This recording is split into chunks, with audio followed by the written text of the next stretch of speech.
welcome back. Well, so this will be Chasing Labels number 152, spy number 152, part 2. My stream just crashed. Well, the YouTube portion of it just crashed. StreamYard was doing fine, but this will be part 2. Good thing it crashed right at the point where I was transitioning uh, from talking about everything else on my notes to talking about Vinegar Syndrome and their partner label. So, um, I had already talked about a couple of things before it crashed, and and before I realized it crashed actually. So, I'm pretty sure none of you are back on here to watch this, but I wanted to make sure to record this so that when people do watch this in the future, they get the rest of what I was going to say for the rest of the show. So yeah, unfortunately it crashed, but it crashed at the right time because now I can just talk about all of the Vinegar Syndrome stuff in one go. Um, so that's a good jumping off point. So let me just indeed make sure that I am live, and see that I am indeed. Yeah, it looks like I'm live and I'm good to go. So it's it's unfortunate because I thought we were good. We're going pretty good there. I was going into the last stretch of everything. So this will be a part 2. So if you watch part 1 of 152, part 2 of 152, you know how it goes. This is the sequel. This is The Empire Strikes Back of Chasing Labels episode number 152.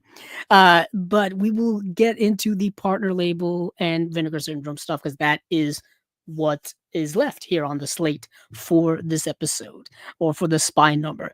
Um, I do want to remind people that the Black Friday sale at Vinegar Syndrome is coming up later this month. I think we will be doing one more episode before then. So this will not be the last time you hear me talk about that. Um, by that point, I think we will have all of the Black Friday titles revealed. I don't think they've released all of them so far. I'm not quite sure. Yeah, secret titles will be revealed. Brand new releases from Cinematograph, VSA, and VSL. They still have to announce those. Those will be announced on Black Friday on the vinegarsyndrome.com website. We are here once again on their website, and they had, like I was leading up to, a really good release slate that they dropped on November 1st. They have Congo, which is a Vinegar Syndrome Ultra release. This is a 4K UHD release of that mid 90s cult film, if you will. We have Looking for Mr. Goodbar, which is getting a Vinegar Syndrome 4K release. This is a big release, a very, very big release. Then we have Blood Tracks, which is getting a Vinegar Syndrome release, and we have a Vinegar Syndrome Pictures or VSP release of Black Eyed Susan, a Degausser video release of Cannibal the Musical. Cannibal the Musical is written, directed, starring, and co-scored by Trey Parker from South Park fame. Matt Stone is also a producer on the film, and he is also stars in the film too. This is the movie that Trey Parker made while he was at the University of Colorado in the early 90s. So this is pre-South Park and all that stuff, but you can see some influences. You can see some influence that he would take and move on to South Park later on. And then we've got a release here by Distribpix called Ron Sullivan, The Early Years, and that is it. So first things first here, I'm going to keep checking up on this stream to make sure we're still going. I'm going to check up every couple of seconds because I am not taking any chances. We will, of course, be talking about just things that I got to watch and things that I got to things that I'm interested in, really. So Congo, first straight up, I've never seen Congo before, and I know it is a bit of a cult favorite for many people. I know our buddy Scott Saslow it has a bit of a soft spot for it. Scott Saslow has been on our show many times here on Chasing Labels, and I know he has a bit of a soft spot for that. So shout out to Scott. He does great work when it comes to cover art and booklet layout designs and all that kind of stuff. He's a graphic artist. He does very good work. Check out scottsaslow.com. And then so Congo. What a star-studded lineup of people in it. You've got Laura Linney, who sticks out in the movie like a sore thumb.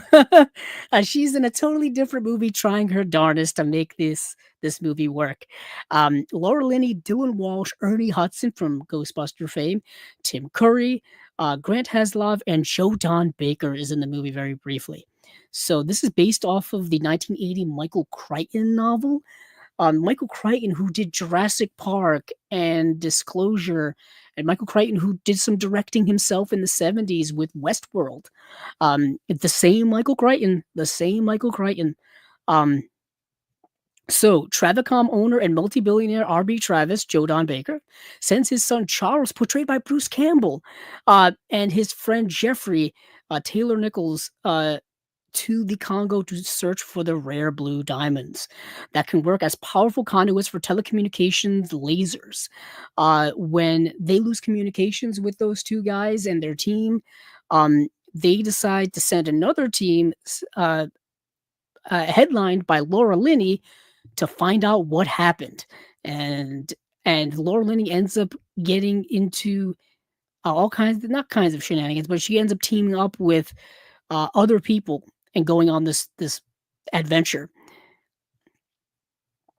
Dr. Karen encounters Dr. Peter Elliott, Dylan Walsh, his assistant, who's portrayed by Grant Heslov, and a gorilla named Amy. Not only is it a gorilla, but a talking gorilla.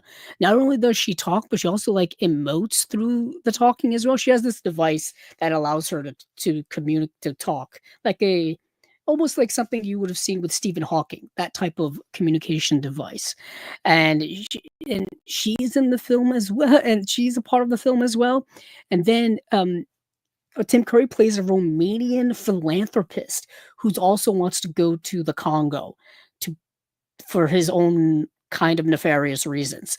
And they meet up with their guide, who's portrayed by Ernie Hudson, who has an accent. He has an accent in this, as well as Tim Curry, who has an awful accent, and they go on this adventure through the Congo jungle to find these diamonds and find this crew that disappeared.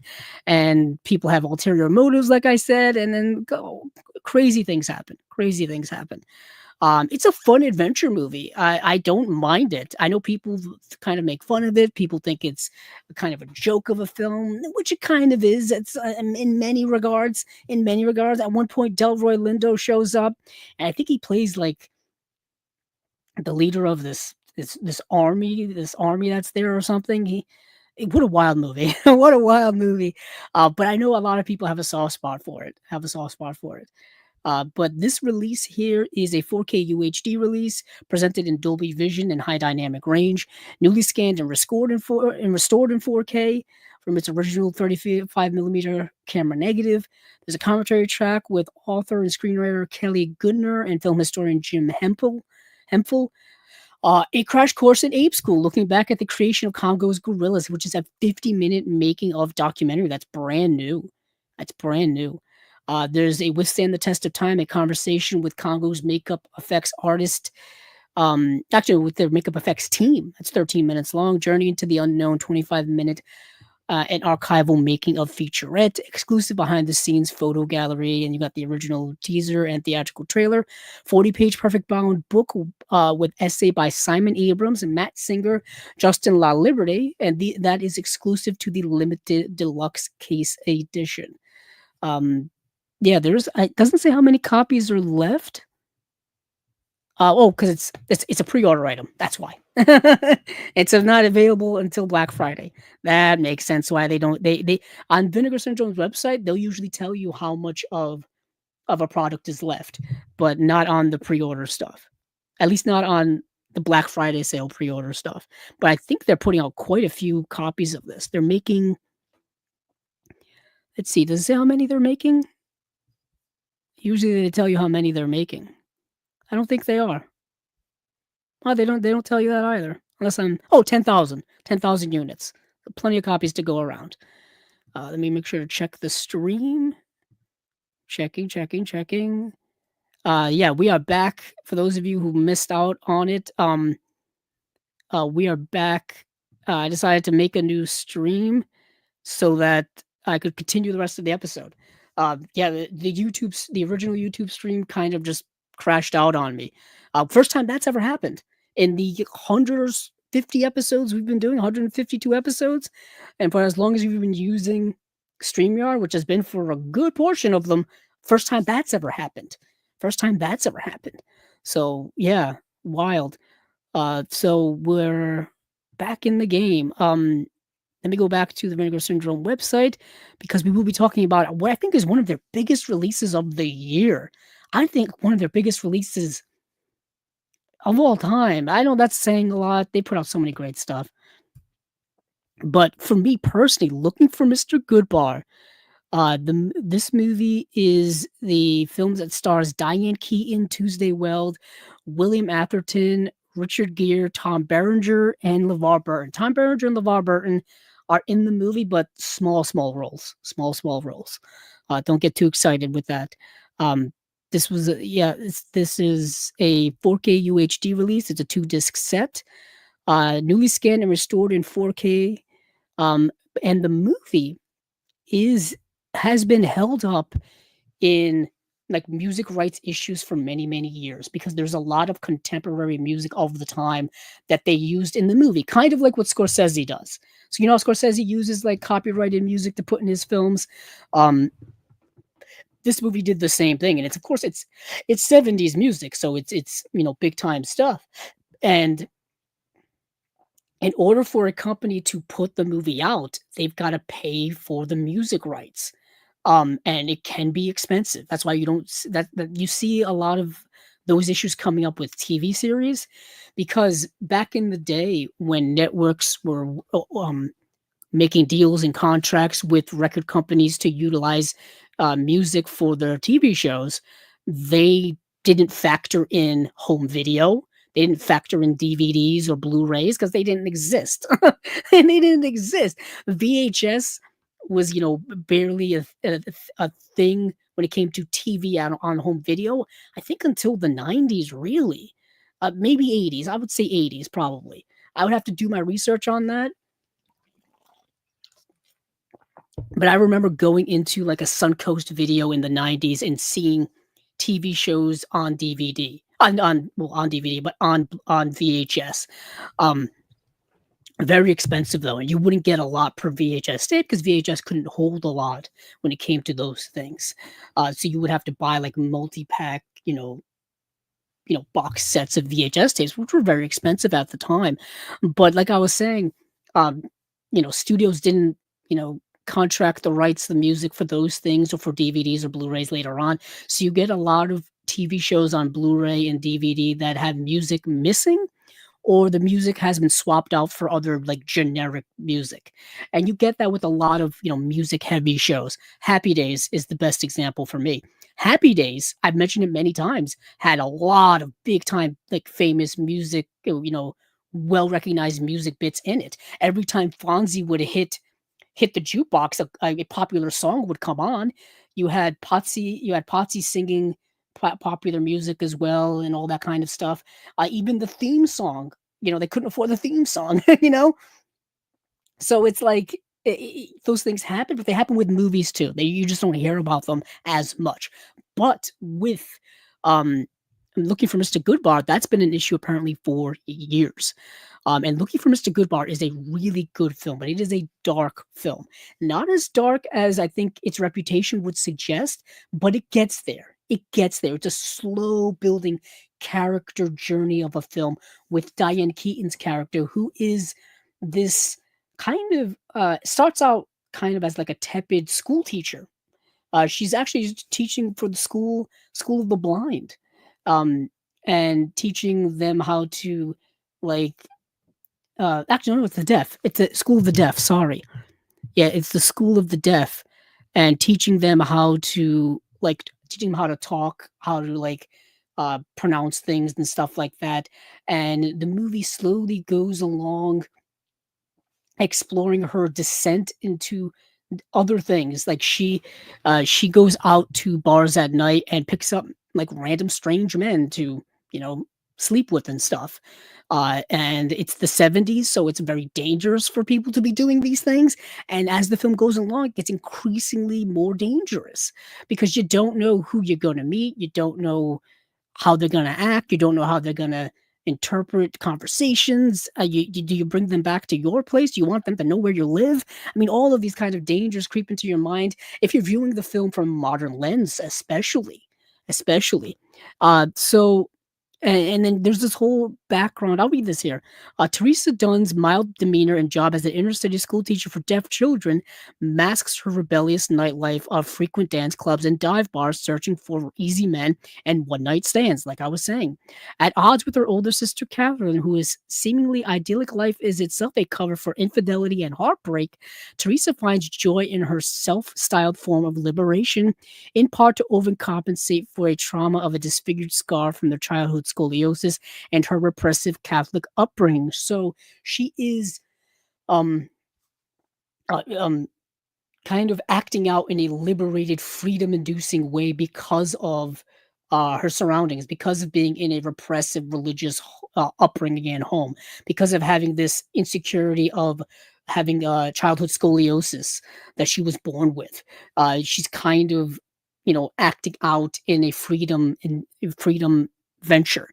But of course, that can have its negative consequences. And the film does show those things. So the movie starts off and, like I said, gradually goes down a darker road. You kind of go from a 1970s Woody Allen-esque type of movie to a Paul Schrader film by the end. If you know those two directors and the different spectrums they're on in terms of tone, you know what I'm saying. You know what I'm saying. Really great film, directed by Richard Brooks. Um, William Atherton is in the film. You'll know William Atherton. He played the bad guy in Ghostbusters. That's what I think most people remember him from. He's like he's the guy who opens up the ghost trap at the end of the movie. He gets the Ghostbusters to open up the ghost trap, lets out all the ghosts. Um, yeah, he's that asshole. But yeah, this is a really good movie. Bleak film as well, and gets increasingly bleaker as the film goes along. I cannot wait for this release. This is going to be a hot seller. Limited to 10,000 units, so hopefully there's enough. No, limited to 8,000 units. Sorry, so hopefully there's enough to go around. Let's see. Yep, live stream still going well. This live stream still going well. Um, yeah, no, I wasn't expecting any comments, so this will probably be a quicker stream here. Sorry for all the technical issues tonight. Technical issues. I had my camera die on me earlier, which I had to fix, and then I had the stream die on me on YouTube. What a night. What a way to start off a Monday. Jeez. So let me move along to other things that Vinegar Syndrome has put on, then we'll get to the partner labels. So Blood Tracks I didn't get to see. Black Eyed Susan I didn't get to see. But I did get to see Cannibal the Musical. Uh, and I honestly really enjoyed it. I really enjoyed it because I thought it was going to be kind of this schlocky, over the top, spoofy, goofy mess of a movie. It was distributed by Troma, so I was expecting a Troma film, but it wasn't made by Troma. It was, like I said, it's a college film, and it feels like a college film from the early 90s. Like, this is a movie that college people would make. Super uber low budget, shooting in the woods, not really, great costuming department, not really great set department. You're just making it on the fly as like a passion project for like a college film course, perhaps. And yeah, it's actually based on a true story. So Alfred Packer, awaiting his execution on the charge of cannibalism, recounts his harrowing story of survival in the snow-covered Colorado mountains while an ill-fated quest for riches. After being convinced by a group of gold prospectors to join their expedition, Alfred uh, Alfred loses his beloved horse, Leanne, which unwittingly sets the men on an unplanned adventure, including encounters with a group of very unusual indigenous people, facing off with ultra-manly fur trappers, and of course, uh, a all before becoming stranded in the freezing winter with no provisions. As tempers flare and stomachs growl, the posse is forced to make the only logical decision: eat each other. And that's the movie. This is based on a true story. Um, And while watching this movie, you can see the South Park isms in it. At one point, you hear an early version of the Cartman voice, like singing in a saloon somewhere. You don't see the person doing it, you just hear it in the background. And it's got a lot of that humor as well, sophomoric humor, and all that kinds of stuff. I've enjoyed it for what it is. I think later on, when South Park became a hit in the mid to later 90s, I think they then brought it to the Broadway stage, or at least the musical stage. Um, yeah, very much also the Book of Mormon definitely took from this as well. If you've seen or heard of the Book of Mormon, which is also, I think, done by Trey Parker and Matt Stone, um, definitely took from this as well. I really enjoyed it. I really enjoyed it. It's a 2-disc Blu-ray set. This movie came out in 1993, just to give people perspective on when it came out. Brand new video restoration from the best surviving Betacam tape master. Brand new 4K restoration from the only surviving film material. Yeah, I could imagine what this film was shot on. I don't know if they had access to 35 millimeter cameras in college at the time, and if they did, they definitely rented them, and they definitely were expensive. Um, and this just kind of shows you the way film school was back in the early 90s to the way film school is now. Heck, I remember being in school, in college in the 2000s, and people were still using, like, digital TV camcorders and stuff like that. It's nowhere near the way it is now with HD cameras being so readily available. We barely had HD cameras back in the 2000s. Like, we were just starting, and even then, if you were getting a full, like, 1080 HD camera, it was very expensive to use. I remember the camera that I was using for my movie reviews here on YouTube. Um, that camera was a Sony Handycam, and it was 1080, and it was pretty expensive. Not super expensive, but still expensive. And nowadays, you could probably get that camera much, much cheaper, or even something better, much, much cheaper. But I still have it, actually. I just saw it the other day.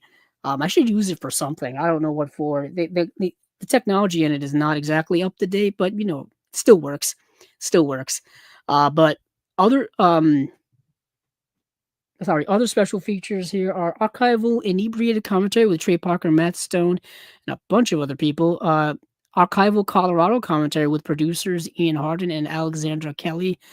Brand new cast and crew commentary track with John Hagel, Alex and Ian Keldon, Andy Kernler, Elke Nierberger, Robert Muratori, and Toddy Walters. Wow. Fudge Packer, the true story of Cannibal the Musical. 67 minutes making of documentary featuring interviews with cast and crew. That's got to be fascinating.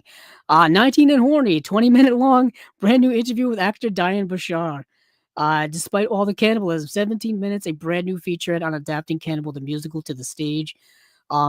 Still a gallery with Jason McHugh's personal archive, interviews from the 2008 Trauma DVD with Trey Parker, Matt Stone, and Jason McHugh.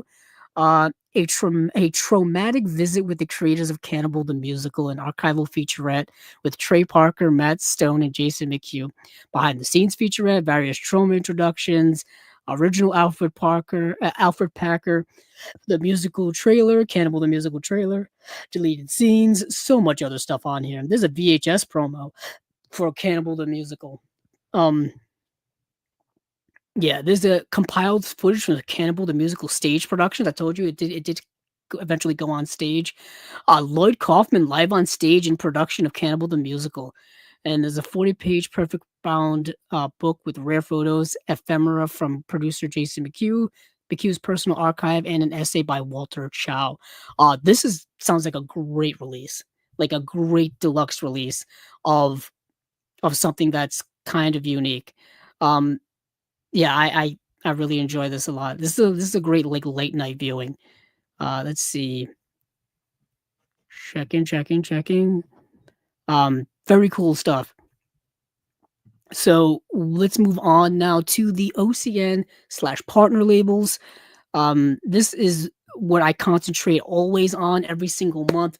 This is the gold, man. This is when you're mining for gold, this is where you find it.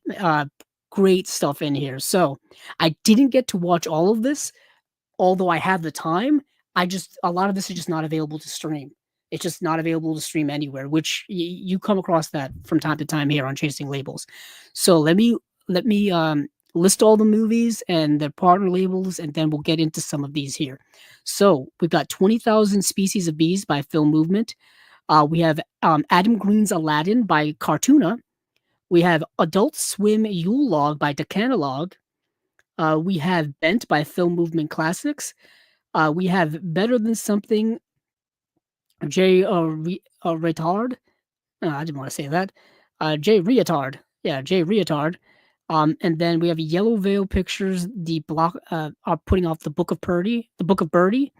Fatal Delusion is being put out by Saturn's Core. Have a Nice Life is being put out by the Film Desk. Hercules Returns by Umbrella Entertainment. And then our buddies over at Canadian National Interpictures are reissuing Hitman Heart Wrestling with Shadows.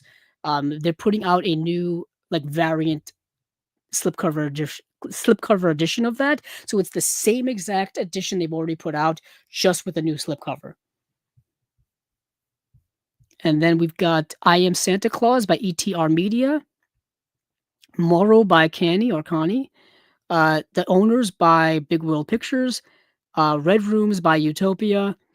Reefer Madness, the movie musical by Darkstar. That was a lot of fun. That I got to talk about that. We have Saloon, which is being put out by Shudder. And then we got Santa Claus Conquers the Martians and Other Holiday Hallucinations, putting out by AGFA. I think the limited edition of that is already sold out. It's already sold out. And then last but damn sure not least, because I really like this release a lot, is Takeshi Kitano Double Play Violent Cop and Boiling Point. Film Movement Classics is putting that out. That is a double feature directorial debut and second film by Takeshi Kitano. Takeshi Kitano, a great actor. He played the teacher in Battle Royale. Perhaps that's where you know him most from, because I feel like a lot of people have seen Battle Royale. Even people who don't watch a lot of Japanese films have watched Battle Royale. But I'll start with that one. Let's start with this because it's kind of the best thing I watched out of all this. So you've got not one, but two movies. So it's his directorial debut in Violent Cop, and then his second film that he was directed in Boiling Point. Takeshi Kitano had already been an actor for many, many years before he became a director. So this is just the start of his directing career. And let's see. Yeah, the first film came out in 1989. The second film came out in 1990. Violent Cop. In his explosive directorial debut, Japanese Renaissance man comedian extraordinaire Takeshi Beat Kitano plays vicious rogue homicide detective Azuma, who takes on a sadistic crime syndicate only to discover widespread internal corruption in the police force. Think of a Japanese Dirty Harry, but it's connected to corruption in the police force as well as like a crime syndicate is along with it. That's the vibe of this movie. It says it right here. I spoke too soon. Facing criminal charges for his unorthodox Dirty Harry type methods, Azuma finds himself caught in a web of betrayal and intrigue that sends him on a bloody trail of vengeance. And that's all I'll say about that, because it adds some other stuff here, but it's kind of spoilerish. I don't want to get into any type of spoilers. All I'll say is that this movie's good. This movie is good. Damn good. I don't want to mention anything else. Movie's damn good. So in his second feature film, this is the one that's called Boiling Point. In Enfant Terrible, he's in the film a little bit. He's only really in the film for like the second half of it. In Enfant Terrible, Takeshi Kitano's explosive second feature film, Masaki is an unassuming gas station attendant and amateur baseball player for underdog team, the Eagles. After he enrages a local Yakuza, setting off a feud between the gangsters and his coach, Masaki heads to Okinawa on a haphazard quest for guns with his friend Kazuho. There they are befriended by uber-eccentric Yakuza boss Uehara, played by Kitano, who initiates them into the strange and brutal world of organized crime. This movie has a much different tone than Violent Cop. This movie has a lighter tone and plays a lot more as a comedy than the first film. It's even especially when you get into the later half of the movie, and also the movie is tonally very like all over the place.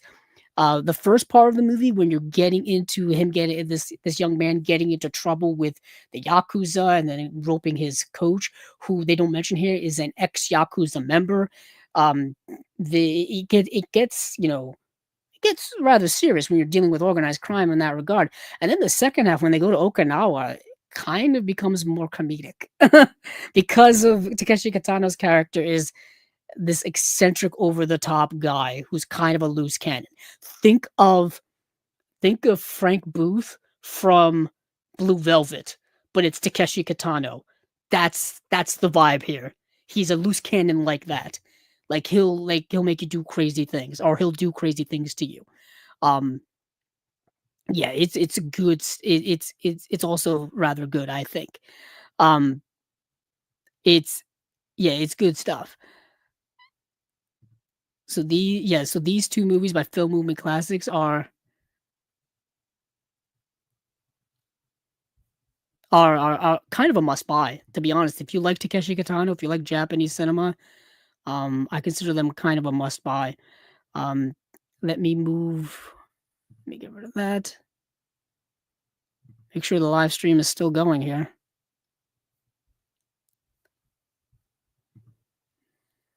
Yes, it is. Okay.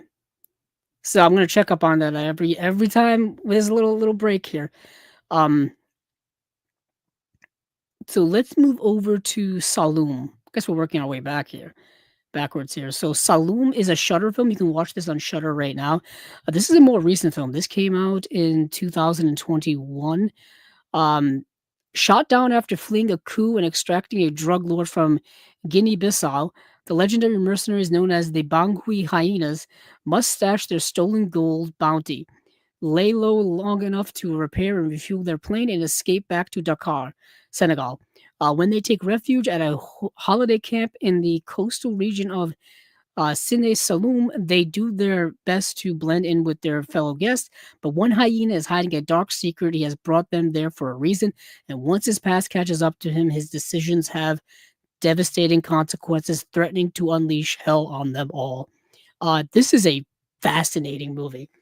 Um, I don't want to give away a lot from it, because it gets rather weird, and it gets rather supernatural. It gets rather uh or like things go awry in ways that you weren't expecting, because the film doesn't really do a good job of setting up those things. They kind of just happen out of nowhere, and as a viewer you're like, whoa, like what's happening, what's going on?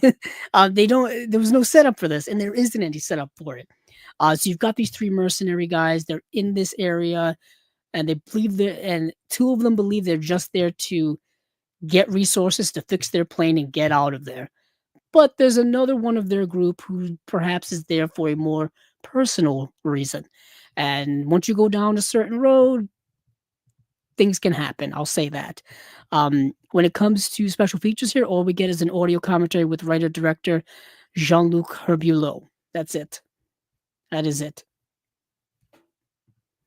Um, let's move our way back. So I wanted to see Red Rooms. I didn't get a chance to. You can rent it on Amazon for a few dollars. You can rent it on there to watch. I saw great reviews on Letterboxd for it. I wanted to see it, but I did get to see Reefer Madness, the movie musical by Darkstar. So, okay, a little bit of backstory with this movie. So, I think everybody knows of the movie Reefer Madness, the anti-drug movie that's kind of a big joke now. That came out in, oh goodness, what was it, the 1930s, 1940s? Let me see when Reefer Madness came out. You can actually buy a Blu-ray version of Reefer Madness. That's how. Yeah, 1936, Reefer Madness. It's been spoofed in pop culture for so many years, especially now. Now that marijuana is legal in many, many states, there are dispensaries. Heck, it's legal in my state. There's a dispensary like 5 minutes from my house. I mean, it's all legal now.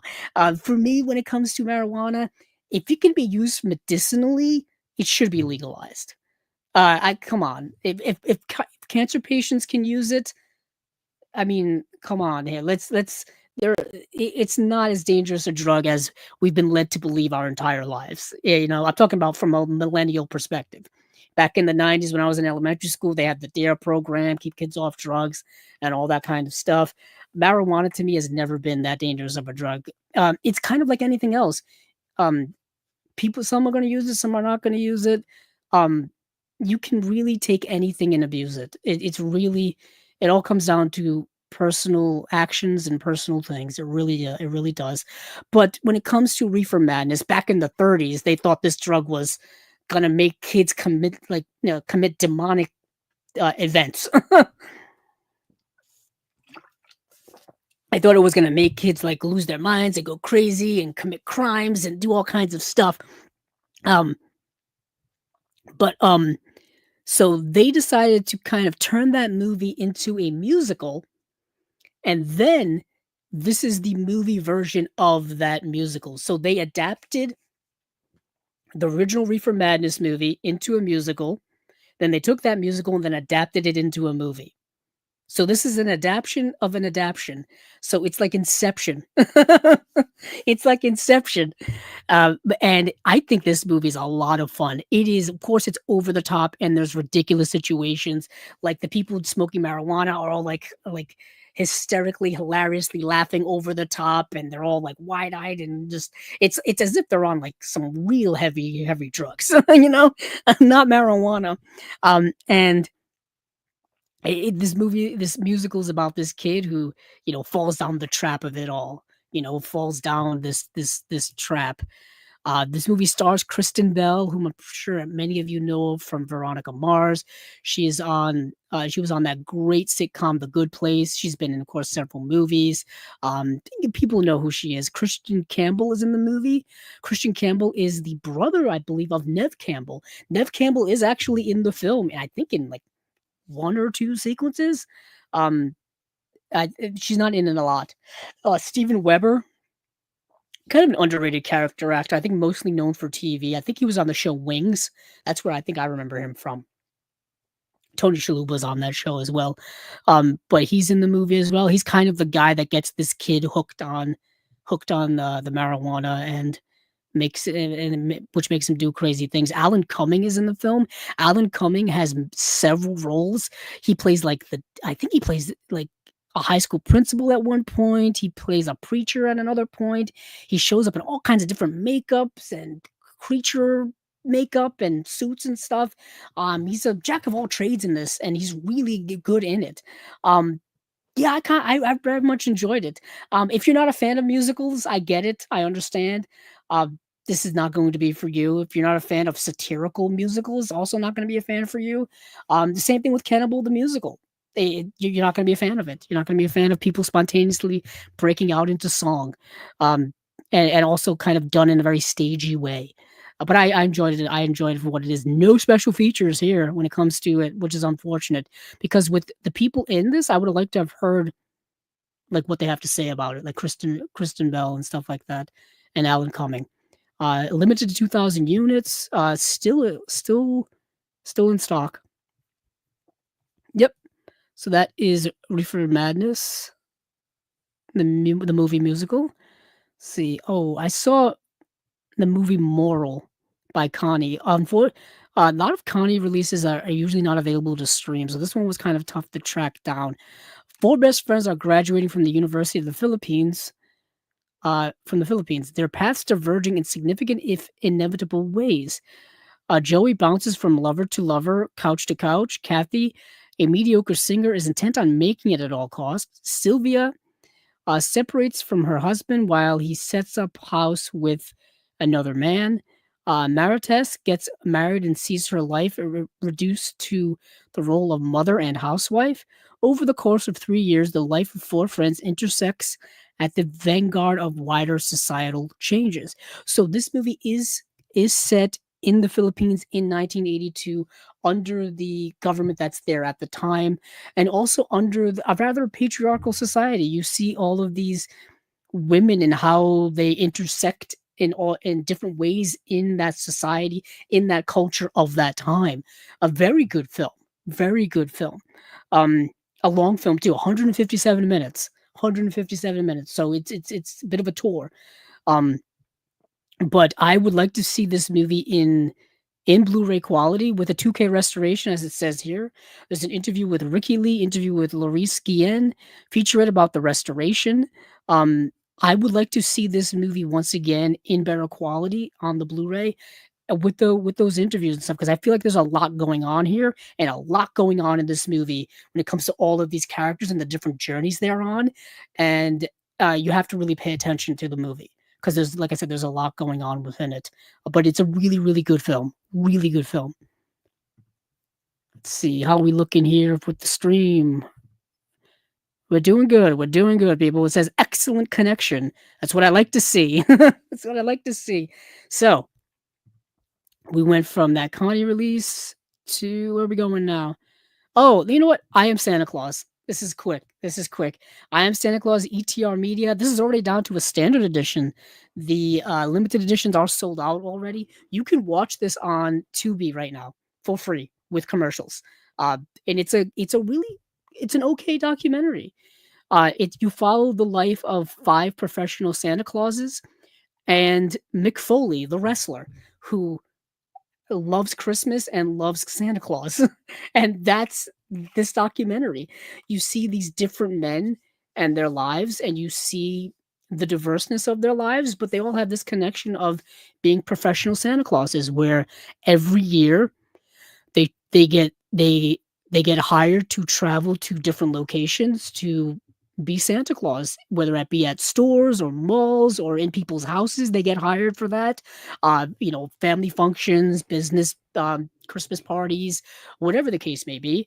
And it's a passion for them. But what you also get to see in this documentary is their real lives. You get to see who they are as people. You get to see um, their faults, their positives. You get to see, all of them going on this journey of life and where they are and where they want to go and what they want to do and their personal relationships and stuff like that. And then you get Mick Foley. Of course, a lot of people know who Mick Foley is, his longstanding legendary professional wrestling career with the WWE, the WWF, and all these other promotional places and whatnot. And you get to see him kind of how his passion for Christmas and Santa Claus has been a big part of his life for a long time, and him getting to dress up as Santa Claus is a big thing for him and whatnot. It's fine. It's a fine documentary. It's a fine documentary. So yeah, that is I Am Santa Claus. Check it out on Tubi for free. The Hitman Heart documentary I've already talked about. I have it actually. Oh, where do I have it? Let me see. I'm looking. Oh, hold on. It's right in front of me.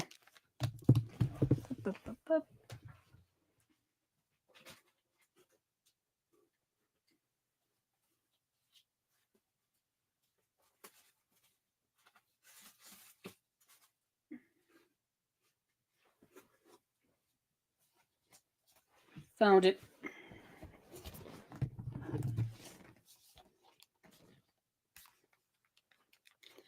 I found it. It was in a stack I had in front of my television. So here, this is the Hitman Heart documentary that they put out.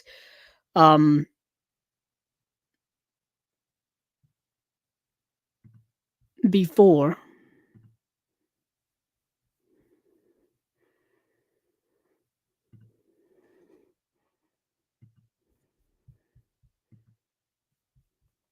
Yeah, this is the one that they put out. Like I said before, and now all they've done is put a new slipcover over it. So it's the same release. I'm just check because I think this has reversible art in it. Yeah, it does have reversible art, but it's not the reversible art is not the new slipcover art. That's the reversible art. Hold on, let me make sure this is actually in frame. Yep, there's the reversible art. There's Bret the Hitman Hart. Here's the little booklet. Here's the disc. Here's the disc. I love all the work that Canadian International Pictures does for the most part. There's a couple of releases where the movies I don't think are particularly great, but for the most part, they still do great work even in those releases. So if you have this edition already, You already have you already have their release. This just has a cool new slipcover. So Hercules Returns, I've seen already from Umbrella Pictures. Um, I watched this a while ago. Let's see. Yeah, Hercules Returns is the story of Brad McBain, a frustrated employee of Australia's largest cinema chain. Brad decides to quit his job and sets about reopening the Picture Palace, a disused cinema in the Melbourne suburb of St Kilda, to show classic old films. An act of the sabotage on the opening night sees their first film, the 1964 Italian film Samson and His Mighty Challenge, swapped out for a non-subtitled print. As desperate measures, Brad rallies his projectionist Sprocket uh, and publicist Lisa to improvise voiceovers for the entire film with hilarious results to avert disaster. Yeah, I remember when Umbrella put this out, and I remember watching it then.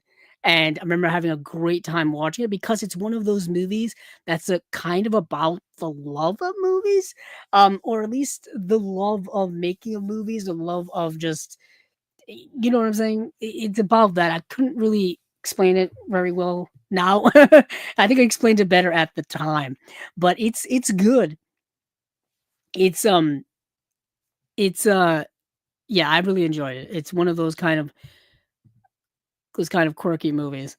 Um uh yeah, I really liked it. So this is the same release that they put out over in Australia. It's the same release they released back then, except it's a US release here.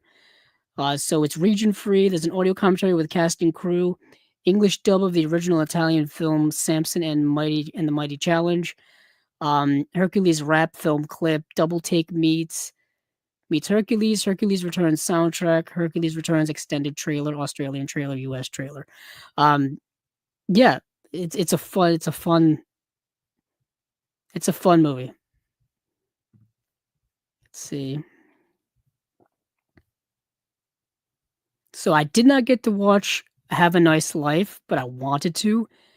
Um, but I couldn't find it streaming anywhere. On two sides of Durham, North Carolina, are two very different women: Joythy, an Indian housewife in an arranged marriage, and Sophie, an unemployed stoner musician.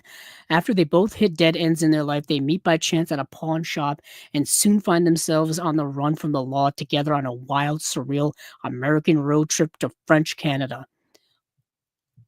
Why is this not available anywhere until now? I really want to see this movie. Uh, Damn shame I couldn't find it.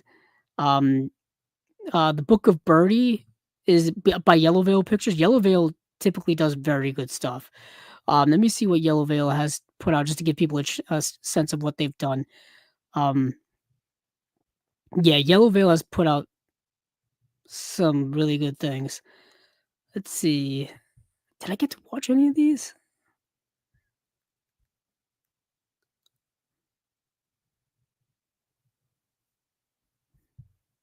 Oh yeah, Falcon Lake is very good. Falcon Lake, Foxhole Falls. Um, these are like earlier Yellow Veil stuff. Tower, A Bright Day, and Monument. That's a double feature. The Runner is also good. Yeah, they put out a lot of good stuff over the last couple of years. But the Book of Birdie, I didn't get to see this, but I wanted to see it. Birdie is a fragile and introverted teenager with a dark imagination. When her worried grandmother sends her to a dying convent, Birdie develops unusual obsessions that will mark her as either a saint or a heretic.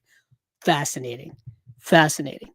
Um, yeah, I am fascinated. It's got an introduction by the director. It's got a Book of Birdie documentary featurette, commentary track by the director, and Rachel and Ariel from the More Deadly podcast interview with actress Katie Haynes. The Look of Birdie, a video essay on design by the book, a video essay on the design behind the Book of Birdie. Elizabeth E. Schuch, introduction for the Brooklyn Horror Film Festival. That's the director. Um, Behind the scenes sideshow, deleted scenes, Book of Birdie outtakes. Yeah, I really wanted to see this movie. I couldn't find it stream anywhere. This documentary by Factory 25, I tried to look for it, not anywhere. For Jimmy Lee Lindsay, known to his fans detractors as Jay Reatard, life was a race against time. After growing up fast among Memphis crack addicts, he managed to blaze a path through the rough and tumble underground rock scene of the early aughts, releasing over 100 singles, EPs, and full length records in 14 years. Then on January 13th, 2010, not yet 30, he died. With their feature documentary Better Than Something, filmmakers Alex Hammond and Ian Markowitz let Jay tell his own story, a poverty-stricken childhood, teen years spent as a two-fisted tunesmith battling fans and bandmates alike, when a short-lived adulthood of focused and relentless productivity. This sounds like a fascinating documentary about a fascinating person who burned bright and then burned out quickly. Um, yeah, I really want to check this out. It's a documentary from 2012. Couldn't find it anywhere. Deleted scenes, 2024 interview with the cast, films and scenes commentary track by Eugene. Uh, I cannot pronounce that. Uh, Kodolarenko and Drew Tobia. Hold on for a brief moment in time. This documentary. I'm just skimming through the trailer for it. Sorry. I wanted to make sure it was an actual documentary and I wasn't just talking out of nowhere. Next, we have the movie Bent by Film Movement Classics. Interesting movie, I believe, based on a play.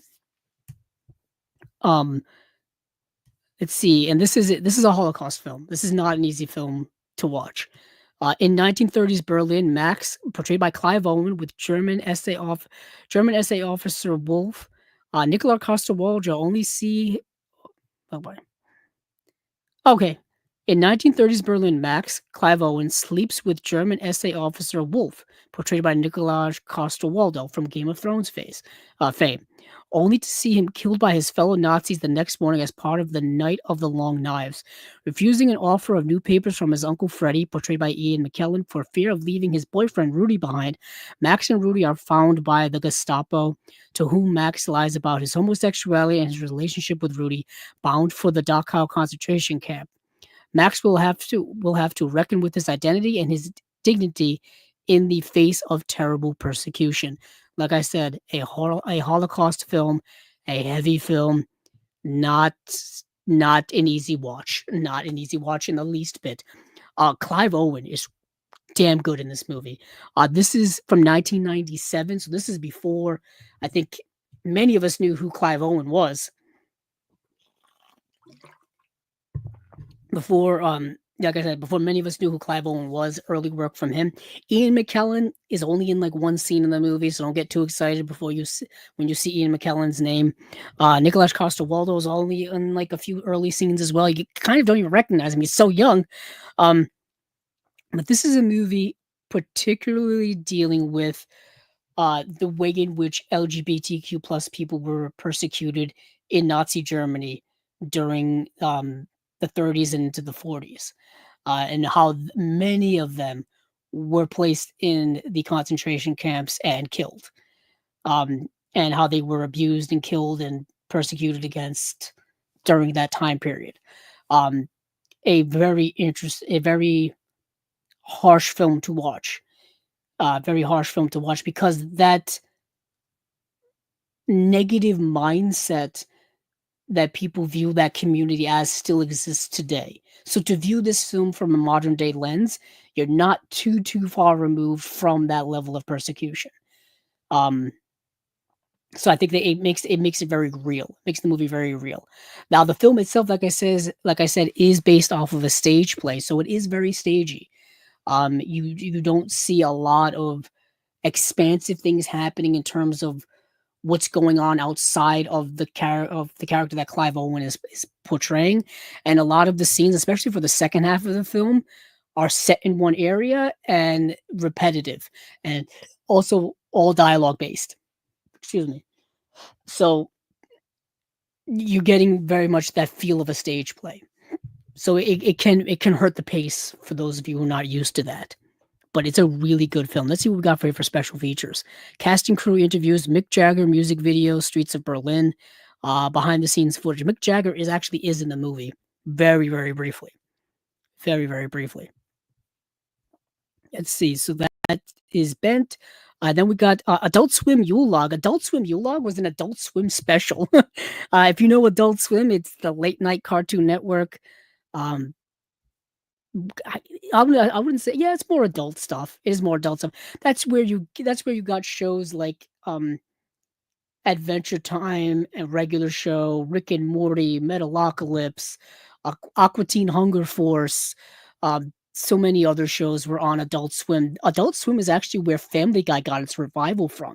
When they put Family Guy on Adult Swim back in the um gee, back in the 2000s, that's what got the show revived. It was so popular during reruns on Adult Swim that it got the show revived, and it's still alive to this day, because of how popular it got on there.